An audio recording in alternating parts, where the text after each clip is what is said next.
Shtatorin e vitit 2021, ndërsa lundronin në mesdhe, Ivanka Trump dhe Jared Kushner zbuluan atë që e konsideruan si parajsën. U desh të ndalonin për të furnizuar jahtin e tyre në portin e Durrësit, ku kryeministri Edi Rama ju bashkua për një darkë. Më vonë kur u takuan sërish në Davos, Rama tregoi se Kushner fliste me entuziazëm të madh për Shqipërinë. "Ti je një investitor amerikan", kujton Rama, "ti ke thënë atij, dhe ky vend është i hapur për çdo investitor amerikan."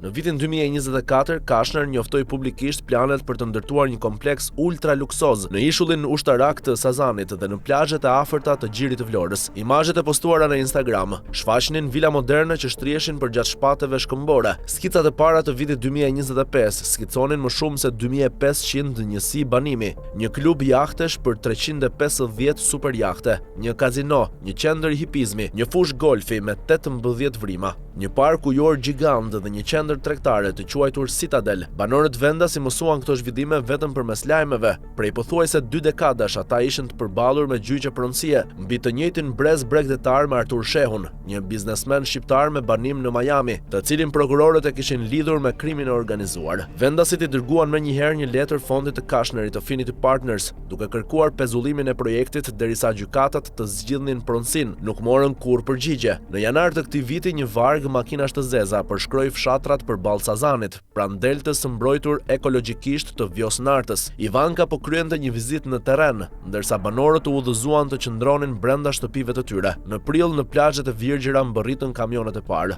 Rrethimi me tela me gjemba zëvendçoi shpejt gardhet fillestare. Banorët që dolën të protestonin u përballën me dhunë. Njëri prej tyre u tërhoq zvarr nga rojet private të sigurisë dhe u rrap barbarisht. Pamjet e këtij agresioni u bën virale, duke ndezur një valë të madhe zemërimi popullor. Protestat u zhvendosën drejt Tiranës. Dhjetra mijëra qytetar dolën në rrugë të bashkuar kundër korrupsionit, shkatërimit ekologjik dhe tjetërsimit të pronave private. Lëvizja u pakzua si revolucioni i flamingove, një referencë për shpendët e rrallë që ushqen në lagunën e Nartës, e cila rrezikon të shkatërrohet nga dërtimet. Projekti kërcënon gjithashtu më shumë se 70 lloje të mbrojtura përfshir breshkat Sereta dhe fokën e mesdheut. Të nesërmen e protestave, Ivanka Trump deklaroi në një intervistë: "Kemi 5 milje vi bregdetare përballë ishullit, një gadishull të mrekullueshëm me lagunën nga njëra anë dhe detin nga ana tjetër. Ne e pam këtë si një mundësi për të realizuar potencialin e zonës, por me shumë kujdes, sepse natyra është e jashtëzakonshme." Ajo doli me deklarata edhe për Sazanin, ishullin ushtarak ku gjatë regjimit komunist Enver Hoxha kishte ndërtuar mira bunker. "Ishim në anije në një miku dhe u ndalëm për të notuar. Notuam deri në ishull dhe ecëm zbathur deri në maj.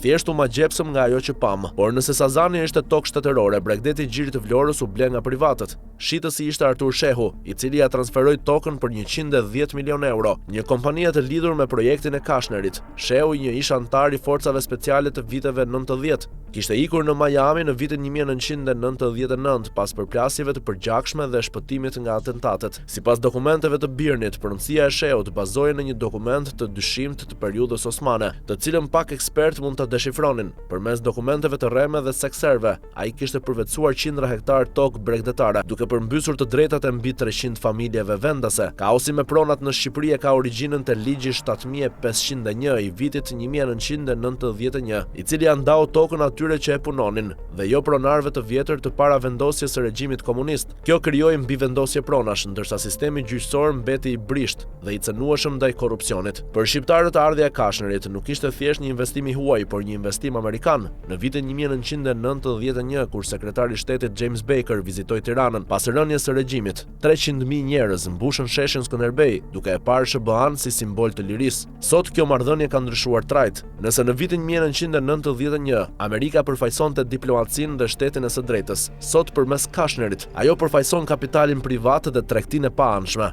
Askush nuk bën asgjë falas, shprehen vendasit. Kushner e shet diplomacinë si biznes, siç deklaroi në një konferencë në Miami. Të gjitha shtetet duhet të kenë një plan biznesi, por shtetet nuk janë korporata. Një vi bregdetare mund të jetë më e vlefshme si zonë mbrojtur natyrore ose si tokë para ardhësve, sesa si një resort ultra luksoz për superjahte. Kryeministri Edi Rama e ka mbrojtur me ngulm projektin. Ne kemi nevojë për super luksi në këtë vend, siç ka nevojë shkretëtira për ujë. Ajo që fiton nga 500 jahte është e njëjtë me atë që fiton nga 40.000 turistë me buxhet të ulët. Rama, një artist në profesion, e ka kthyer ndërtimin në shtyllën kryesore të ekonomisë. Mes viteve 2015-2025 vetëm në Tiranë u miratuan rreth 10 milion metra katror ndërtime të reja, ndërkohë që mirat të rinj vazhdojnë të braktisin vendin çdo vit. Pyetja që ngrihet kudo është: për kë po ndërtohen të gjitha këto kulla dhe nga vijnë parat. Hetimet e fundit nga SPA kanë sekuestruar 10 miliona euro, asete dhe kanë lëshuar urdhër arreste për rrjete të pastrimit parave të lidhura me trafikun e narkotikëve, ku del sërish në skenë emri Artur Shehut. Ndërsa ndërtesat e larta prej xhami po ngrihen mbi natyrën dhe pronat e kontestuara, e ardhmja e Bregdetit dhe e drejta e qytetarëve shqiptar mbetet në udhkryq.